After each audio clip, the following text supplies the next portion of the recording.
اور اس شخص سے بڑھ کر بات کا اچھا کون ہو سکتا ہے جو اللہ کی طرف بلائے اور عمل نیک کرے اور کہے کہ میں مسلمان ہوں؟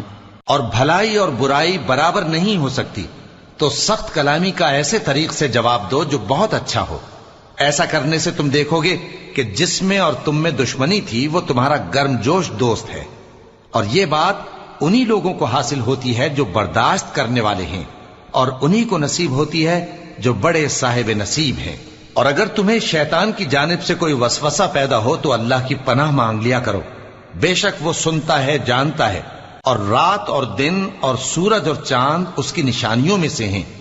تم لوگ نہ تو سورج کو سجدہ کرو اور نہ چاند کو، بلکہ اللہ ہی کو سجدہ کرو جس نے ان چیزوں کو پیدا کیا ہے، اگر تم کو اس کی عبادت منظور ہے۔ پھر اگر یہ لوگ سرکشی کریں تو اللہ بھی ان سے بے نیاز ہے، کیونکہ جو فرشتے تمہارے پروردگار کے پاس ہیں